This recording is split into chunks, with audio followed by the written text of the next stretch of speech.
Hey friends, and thank you so much for joining us on Weather Out West. If you haven't joined us before, this is an hour-long show where we tell you what's happening weather-wise across the western United States, including 8 cities out west. I'm meteorologist Ashley Ruiz, and we begin today with nearly half of the United States bracing for a monster winter storm. It's set to bring damaging ice, dangerously cold temperatures, and heavy snow starting Friday. The massive storm's impact zone could stretch more than 1,500 miles from the plains across the south and into the northeast. More than 90 million people across parts of 23 states are already under winter storm watches, and we've had a couple of spots placed under winter storm warnings already. Forecasters say this is no joke. Look, 31 years working for NOAA, there's only a handful of times that I can remember watches and warnings stretching 2,000 miles, right? And you look at that, and half the country's population is going to see some sort of winter weather impact. So you think about travel, you think of the dangers outside. This, like you were saying, this is a triple impact. Ken Graham was the former National Hurricane Director as well, now part of the National Weather Service. And those travel conditions are of particular concern as ice is set to hit southern states, making roads treacherous and impassable. Across the region, crews are already out treating roads. Salt trucks are lined up and stockpiles of salt are ready. Tennessee is one state stepping up winter storm preparations. We're continuing to monitor weather forecasts with local meteorologists, National Weather Service, in anticipation of this winter weather that it looks like we're going to be getting in a few days. Of course, weather forecasts do change, so we will adjust our game plan as necessary. Arkansas is another state getting their road crews ready. Tia Green reports. We start about a week in advance of, making sure all the equipment works, making sure everything operates, from the last storm that we had last year. Benton County says they haven't pre-treated roads yet, wanting to make sure there is no rain in the forecast. Burks says rain can wash away the material before it has a chance to work. In the coming days, crews plan to begin pre-treatment using large and small trucks, using material designed to melt ice from the ground up. Stuff like that starts hitting it, cars get on it, and it starts melting it, and then it activates. It activates the brine to where it starts melting it from the underneath side of it. Washington County Judge Patrick Dinkins says having staff in place is key to keeping roads clear. And so we have them very lucratively employed right now all across the county doing road prep and road maintenance right now. Dinkins says the county has about 80 employees ready to go. He says crews are split into shifts, so someone is working around the clock until conditions improve. So we split that crew into 2 shifts, and they'll run 24 hours a day until it's cleaned up. Airlines and airports, including Atlanta's Hartsfield-Jackson International, one of the world's busiest, are also gearing up for the storm. Our snow team, we don't get a lot of opportunities to engage in a snow event. And so we're doing a lot of preparation. We have new equipment that will make us more efficient in that effort. And so our team has been doing round-the-clock training, one, to operate the new equipment and to make sure they can perform the new cycles that we have in place. North and South Carolina have already declared states of emergency. Georgia Governor Brian Kemp is another state leader mobilizing resources in advance of what's to come. No, never too soon to worry about the weather. I can tell you we had the whole team ready this past weekend. Looking at next weekend, we'll be prepared, treating roads, having teams ready. Hopefully we get snow and not ice. But Director Lamb, the rest of our team is on it. Forecasters say this storm will be bolstered by a big blast of Arctic air. That, combined with the snow and freezing rain, could cause the most widespread and extreme conditions seen in years. Shoppers are clearing out stores in anticipation. And many owners have said demand has surged over the past few days, leaving some scrambling to find winter essentials before the weekend. Don't ever wait until the last minute because supplies run out. It's been crazy for a couple days, but we've gone through all our supplies, so we've sold out of ice melt. We've got some sleds left. They're going quick too. From ice melt to groceries, store shelves are emptying fast. AJ Nwoko shares the voices of some rushing to try and stockpile ahead of the winter storm. Originally New York City, so I'm used to the snow, and so I find it interesting that everybody in Richmond really panics. At Home Depot in Chesterfield, folks like Steven were after one thing. I was looking for salt, for ice melt, to prepare, just to prepare ahead of time for that. He says just a few hours in today, it was already hard to come by. I snuck out from work at lunchtime here and to try to beat the crowds, but that was a failure. The lines at the Costco gas station are like outrageous, and inside Costco and Lowe's is the same thing. It's kind of like a madhouse right now. However, Steve Tutrello beat the rush. It was not too bad. I went bright and early because I wanted to get in before I had work. By noon, the Home Depot was already empty of ice melt, scrapers, and nearly every snow shovel. Yeah, we got plenty of propane and a little heater, and we got stuff to cook with if the power goes out. So, I mean, we're ready for it. And if you were on the hunt for groceries. But we just went to Wegmans, and that was a madhouse. They're out of bread, they're out of a lot of things. There's no chicken. Just maybe 1 or 2 packs left. All day Wednesday, parking lots were packed with expectations almost as varied as the forecast. It's too early to tell, but it's getting close. But it's going to be a mess either way. A little apprehensive, a little excited. Hopefully we get some sledding in. Seems like it's going to be bad and weather-wise, so people need to stay at home if they can. As for advice, these shoppers say, don't wait. I guess go as soon as you can. I think people should probably try to not panic buy, but if they already have, then you might as well go now. If you're waiting till Thursday or Friday, it's going to be, empty shelves and stuff because already all the cheese was gone, the eggs were real low. And if nothing else, Janet says it's not just about what you can buy to prepare, but also what you can bring. If you have to go shopping, take your sense of humor. Be patient and remember that other people, you don't know their situation. Oh, you got to. You're not going to survive unless you have a sense of humor. And giving you a live look at New York and Ohio before the main force of the snow and freezing rain hits the Northeast. You can see the top right of your screen. We have some sunshine. Meanwhile, you see some ice on the camera lens right there on the left side of your screen. Really is going to be a mess of weather, especially where we get the freezing rain setting up and the snow. And so if you are going to be traveling this weekend, you do want to check with your airlines. All right, so the anticipation is creating a tense and worrisome moment for many. Alexis Wainwright from our station in Washington, D.C. reports. I'm already hyper anxious about it, and it hasn't even gotten here yet. Tawana Harper says just hearing the snow forecast for this weekend brings back a lot of anxiety, largely because of what her neighborhood looked like after last year's storm. It was a sheet of ice. I couldn't get out of my driveway. I couldn't get down the steps. The street was absolutely covered. You even came and used a hammer and couldn't break the ice. That's how hard it was. Harper was one of dozens of people across Prince George's County who struggle with icy roads for days. Some forced to stay inside, others digging themselves out, and even council members stepping in to help. I'm just hoping and praying that we don't get a repeat of what we had last year with the non-snow removal and ice removal, because it was really, really bad. But county officials say they've learned from what went wrong. Preparation for the snow season began in really early 2025. So we have been preparing, planning, looking at the lessons learned from the last snow season.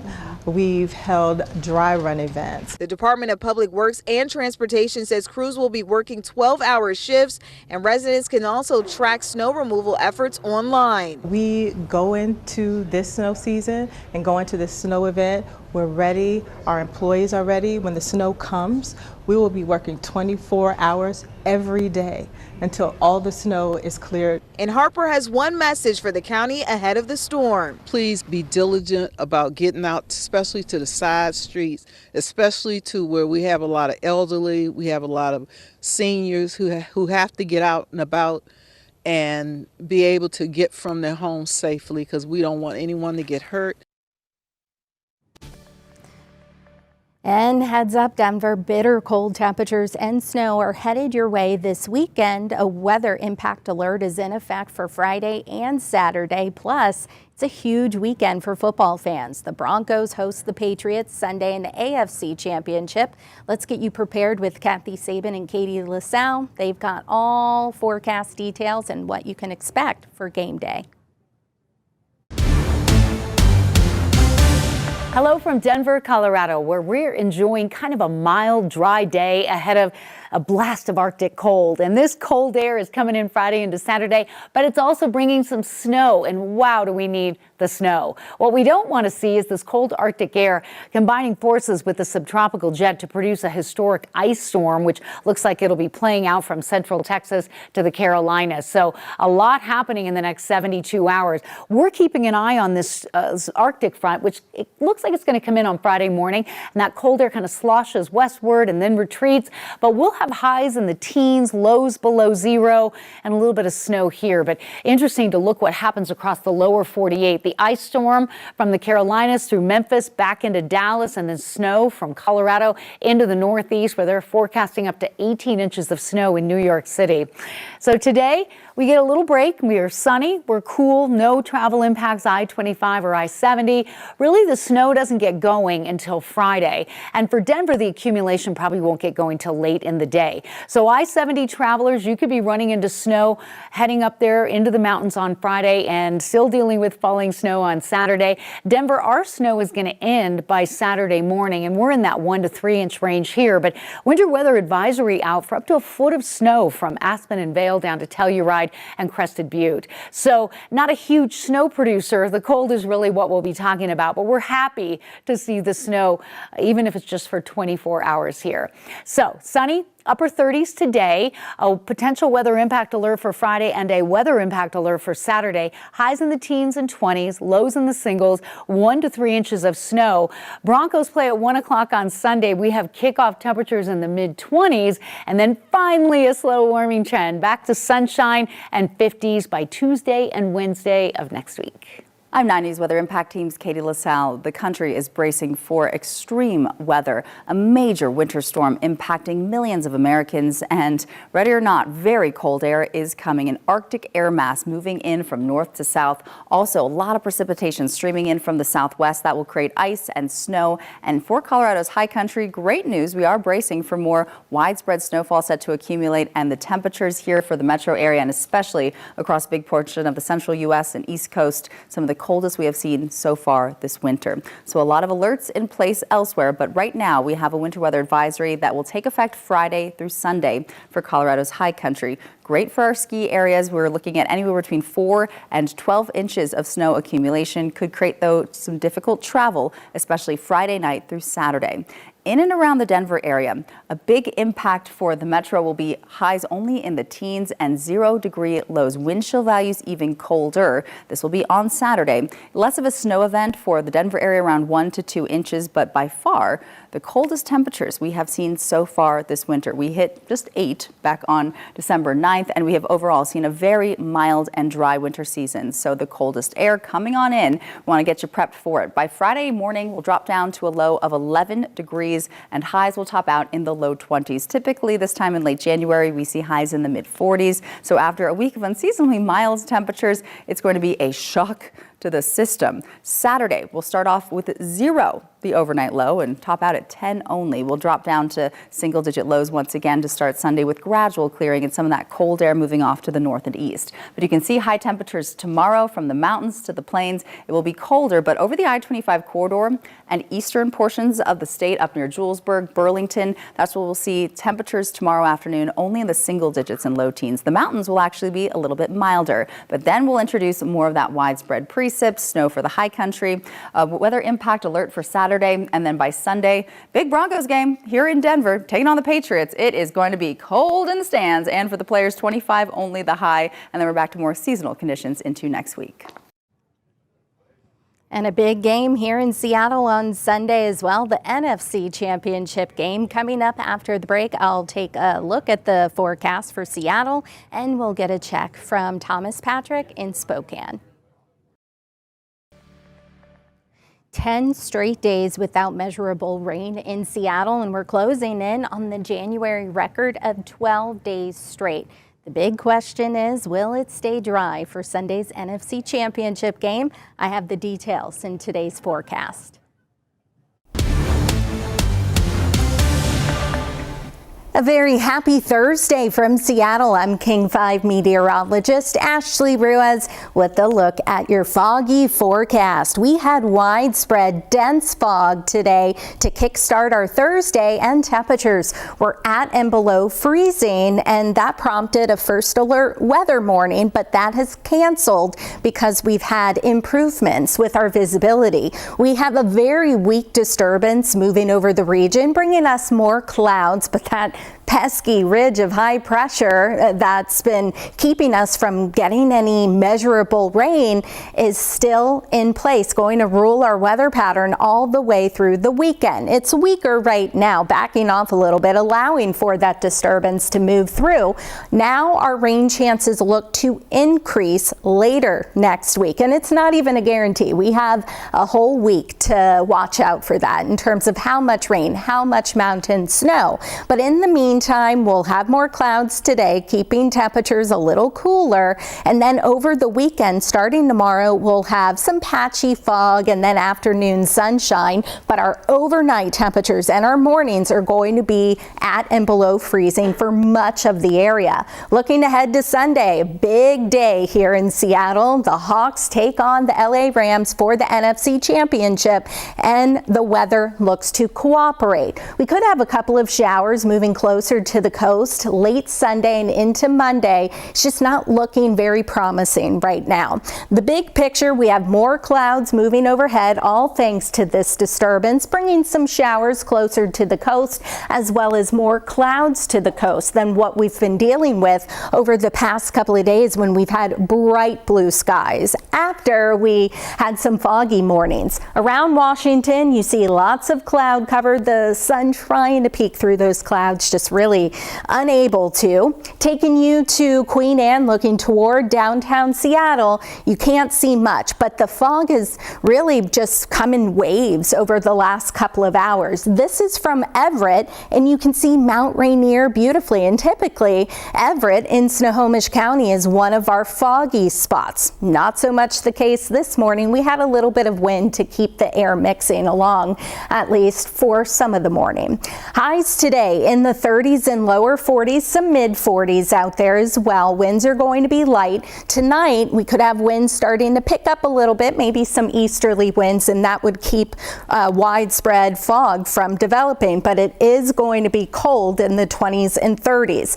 Kicking things off with, again, a little bit of fog, maybe some cloud cover, but then another beautiful sunny day is in store for us. Perfect for a Friday. Highs on Friday will be milder. We'll have generally northerly winds, temperature-wise in the mid and upper 40s, some of you only in the lower 40s. Looking ahead to the futurecast, just to show you into the afternoon, we'll have mid-level and high clouds streaming in, a couple of coastal showers, a few sprinkles maybe for interior areas, but we're going to continue this really long stretch of dry weather. Into Friday morning, maybe a little bit of fog, but if we have any of that wind, that's really going to keep things from mixing, and we wouldn't have widespread fog. As I mentioned, into Friday evening, we're dry, we're clear, and then into Saturday, we'll have some passing clouds at times, but really not going to see much.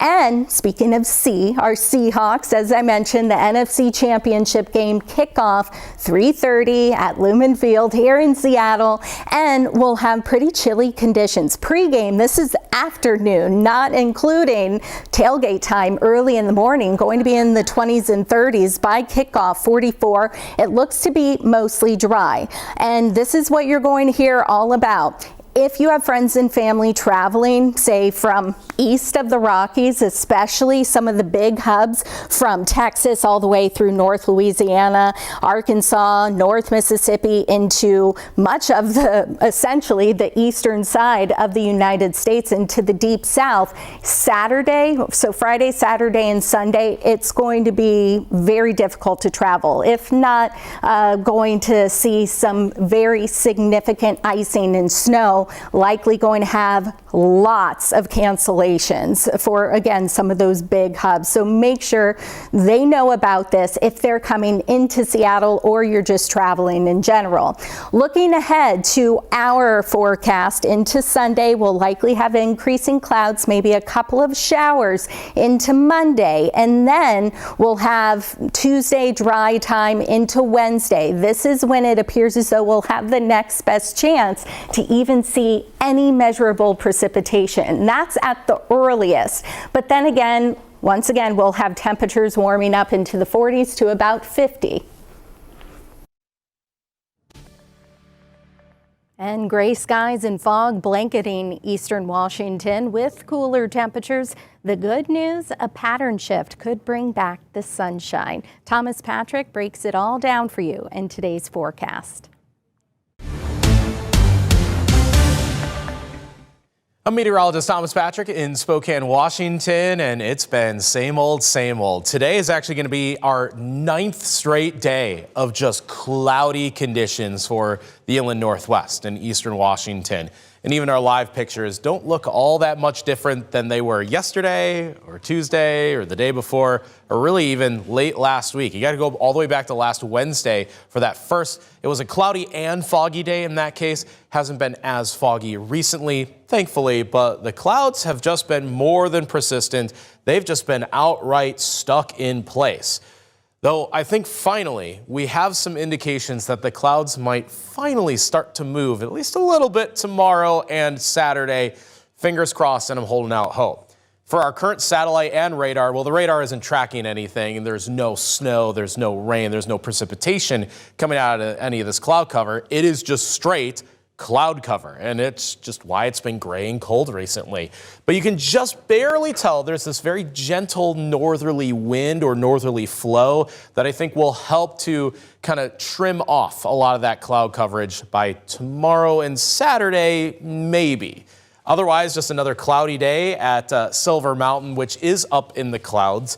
As for Schweitzer, I had to go to one of the highest cameras here to finally see the tops of these clouds. Seems like they're sitting a little bit higher today than they did yesterday or the day before. So this would be at about 6,000 feet of elevation, but still locked in place at our lowlands and low elevations. Because of that, temperatures just don't move. Low 30s have been mostly common for the region. On occasion, even 28 degrees for a high temperature has been noted. Even in Spokane yesterday, that ended up being the high temperature. So I go no better than the low 30s for the forecast high, which is a little bit colder than average.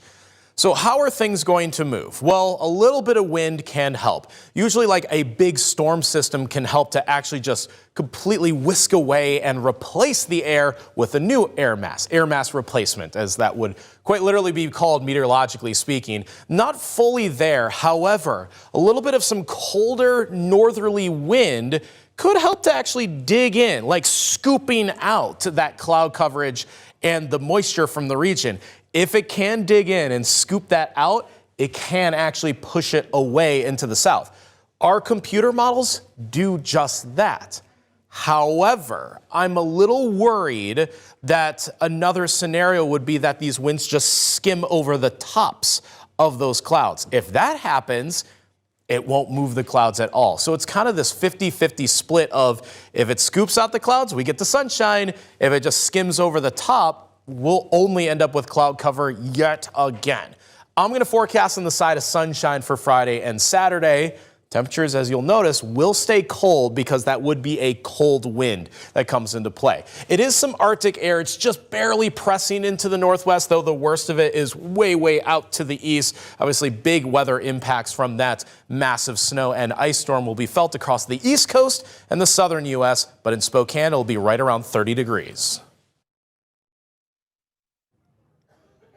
And coming up next, we're taking you to the desert Southwest to get a check on the forecast with Ginger Jeffries. A low from the Pacific will move into Arizona this weekend with rain for the valley and snow up in the higher elevations. Let's get to Ginger Jeffries for the timing and totals. I'm meteorologist Ginger Jeffries with a look at your weather out west. And yeah, I know the weather story grabbing all the headlines right now is this polar vortex that's really going to impact 30 states across the nation. 170 million people preparing for ice and strong winds, freezing temperatures, and I mean, places in Philadelphia could see even up to a foot of snow. Well, here we have our own storm coming in. It's a lesser grade, but we do have some weather alerts that I'm going to get to in just 1 minute. Today, we've got some clouds in the morning, clearing by the afternoon hours, but then clouds once again building overnight. Daytime highs still back up into the mid 70s. Hey, a gorgeous day, 74 degrees during the day, partly cloudy tonight as we drop down to about 55. And then tomorrow, okay, it begins. I am not talking about a steady all day rain event. We just start seeing some opportunities for rain from Flagstaff into Phoenix, and especially I'm talking about Globe and Safford and Tucson, because so much of this moisture is going to be huddled right around the southeast corner. And again, this is on Friday, where we are going to start to see some waves of moisture moving through in the early morning hours, another round in the afternoon, and then I think our main rain event will get going on Saturday. So let's take a look. Futurecast data. All right, Thursday night, let's put this in motion. You can see by the early morning hours on Friday, we've got some outer bands. I mean, remember, this is not a really well collected storm. It's not going to move in all at once and move out all at once. It's just going to kind of give us some waves of moisture. And yes, when that cold front drops in overnight, Friday into Saturday, that's when we're going to start to see those snow elevations really coming down. So waves of moisture developing tomorrow, getting a little more substantial as we get into Saturday. We'll get one round in the early morning, and then we'll get a breather, and then it looks like the strongest moisture should be coming through after about 2:30 in the afternoon on Saturday.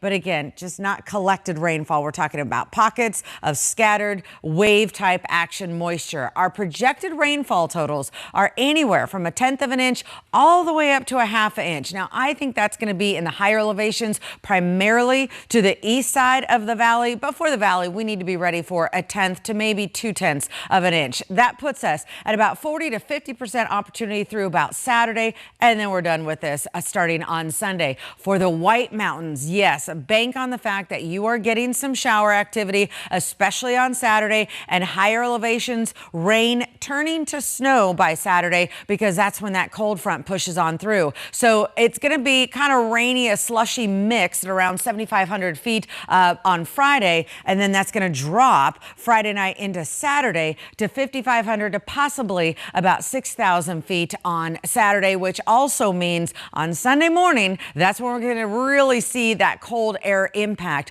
The winds are going to start picking up today. We're only at about 15 miles an hour, but it's a cold wind. So we do have this weather impact alert on Saturday across the board because of rain and snow coming in. Look at these temperatures. 50s today, upper 30s by Saturday in the valley. We've got mid 70s today, mid 60s for the weekend. But remember, that cold air really impacts us Sunday night. Coming up next on Weather Out West, we're headed to the Golden State to check in with Vanessa Paz and Brendan Minsheff.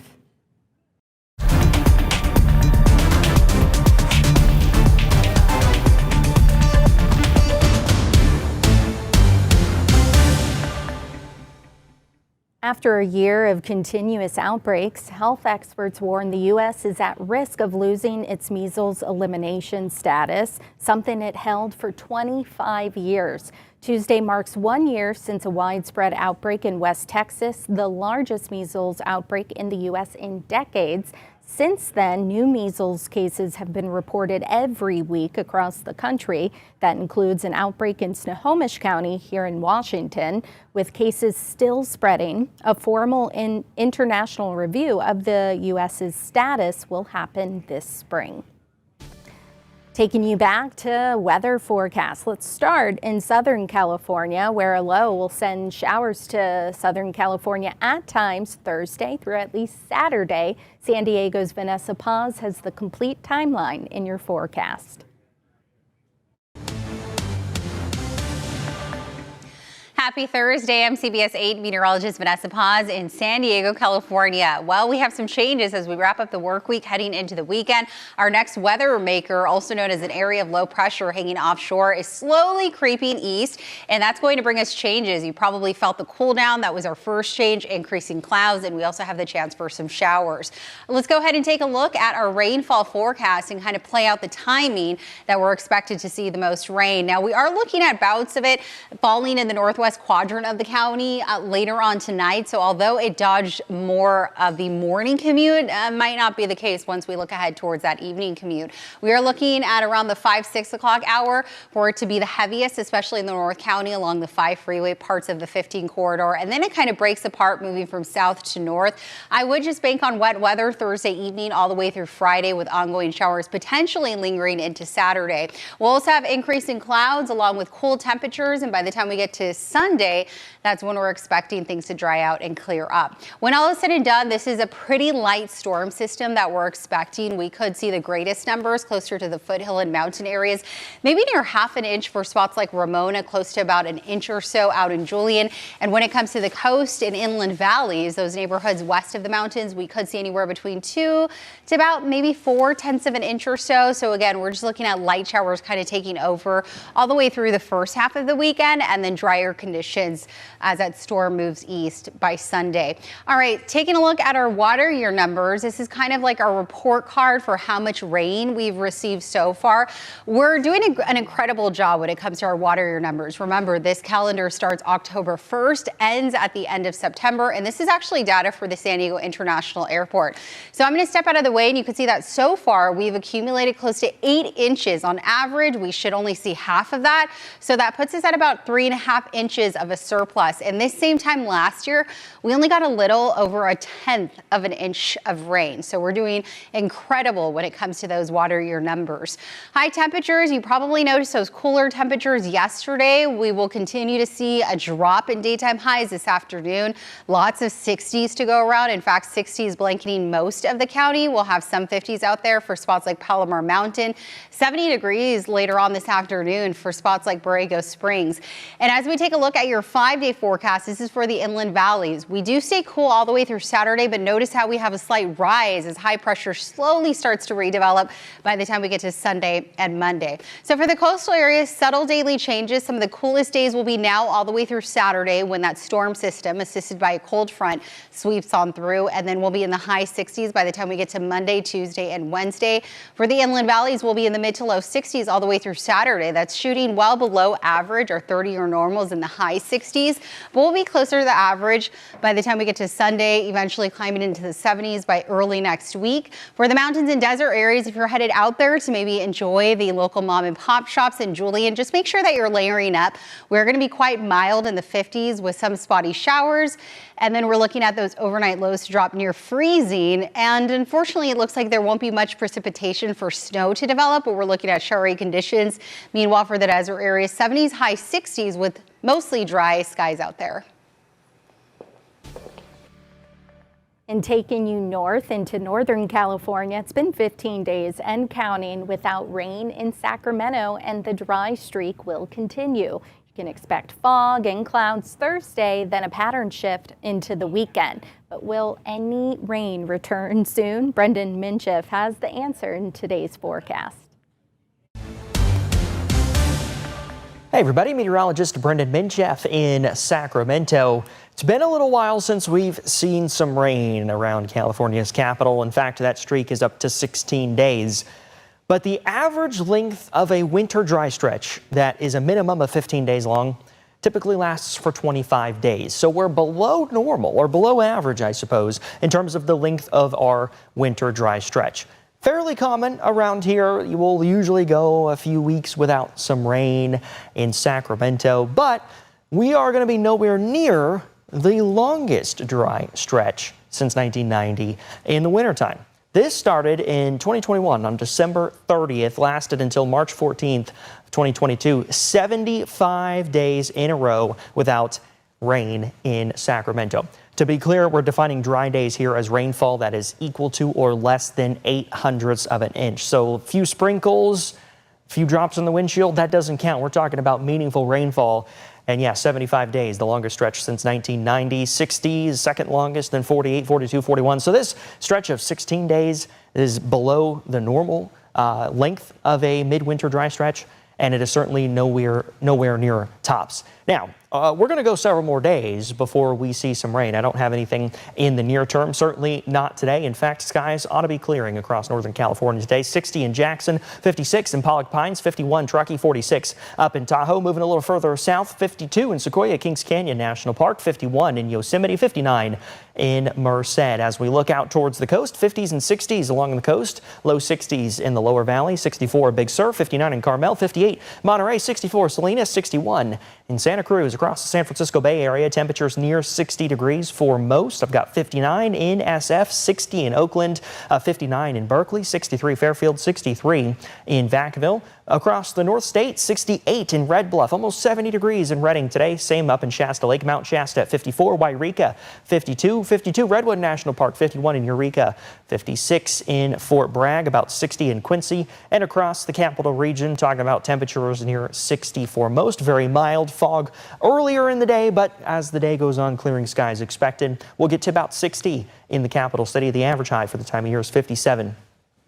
The clouds are due to this little benign system off the coast. It's going to be dropping south as the week goes on, clearing skies for us. It also means we'll likely see a little bit of a north breeze developing, lasting through about Saturday. But as this same low pressure system that really only brought us clouds to Northern California, as it moves to the east, it's going to link up with a much colder Arctic system dropping across the central part of the United States. It's going to bring freezing rain and sleet to a lot of the lower Great Plains and parts of the deep south. It's also going to bring snow across much of the Midwest and parts of the South as well. So a much more impactful system on the way for millions more. But for us, we're going to continue to stay dry for the foreseeable future because high pressure builds right back in starting Saturday into Sunday. As we get towards the end of next week, though, we could finally be looking at a pattern shift. No rain over the next 5 days. As we get towards about day 6, 7, some rain up along the north coast. Nothing yet in the capital region, but I am going to put some rain icons out there for next Friday and next Saturday, as we could see the first chances of rain returning to Northern California.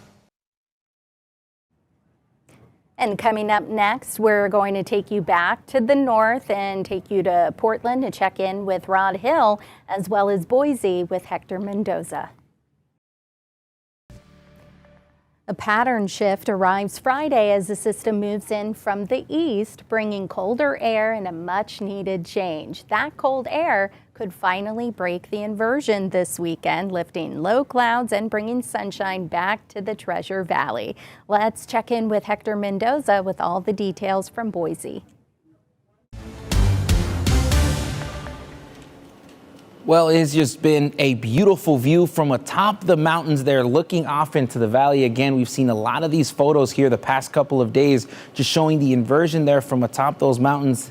And we're expecting to see a little bit more of the sunshine start to make its way through portions of the valley. So those things are going to start to change. And a lot of folks were excited to see just a sliver of these blue skies across here through Boise and even extending on into the Magic Valley. Now imagine seeing a lot more of that blue sky and some sunshine making its way through. That's what we're expecting, is we'll continue to slowly see this inversion start to erode. A cold front will come in, although dry, so it's not anticipating bringing a lot of moisture here through our area, but that's going to bring a lot of winds, which will help bring that sunshine back here through Friday. That's going to continue on through this weekend, but not really expecting any real chance of some precipitation to come along here to the next 7 days. But looking at what we're seeing here through our satellite and radar picture, again, these stagnant conditions will continue here for today, but a lot of these clouds on borrowed time with some of the winds that are going to start to increase. It's going to be these cold temperatures here that's going to continue further down south. That's what's going to pick up a lot of these winds, and that's why we're going to start to see a lot of these clouds really start to make their way on out. And of course, Looking at tomorrow, a lot of that sunshine comes along when those winds start to increase here through this afternoon. Could continue to see some of those clear conditions in through the evening, and then we'll see those clouds kind of come and go here through Saturday before seeing a little bit more of that sunshine here through Sunday. And just looking at this futurecast, it's going to start off with the Treasure Valley and portions of the West Central Mountains in terms of that clearing here for tomorrow. Then as those winds continue to pick up through the afternoon, we're expecting a lot of that to really move off over in through the Magic Valley. Now there is a chance that we could see a little bit more of those clouds just kind of sticking around here through Friday. Saturday is probably the best chance to really see a little bit more of that sunshine here as we continue on through this weekend. So as we look at the 7-day forecast here for Boise, we are going to see those clouds here through today and through tomorrow. We are going to see some of that clearing, especially as we head on in towards Sunday. Temperatures aren't going to change too much because we'll continue with that cold air mass that comes in, keeping our temperatures cold. Mornings will continue into those low to mid 20s all the way through Tuesday.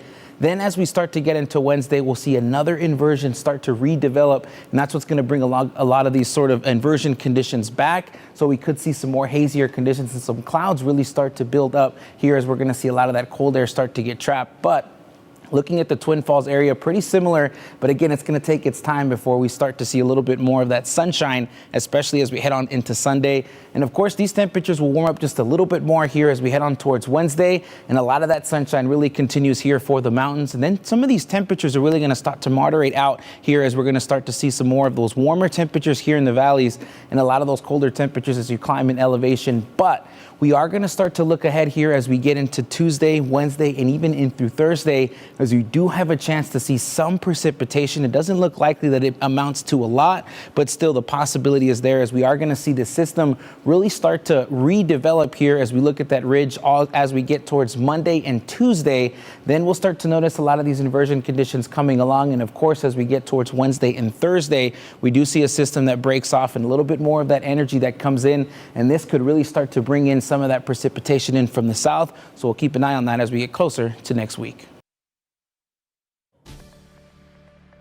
All right, let's head out back west to Portland, where they're dealing with frosty mornings and some afternoon sunshine into the weekend. Rod Hill has the details. From Portland, I'm meteorologist Rod Hill. We have had ourselves another cold, frosty start for a lot of our area by a degree or two. It was the coldest we've been so far this winter. Here in the metro area of Portland and Vancouver and Salem, we had some areas that got down to 20, 21 degrees this morning.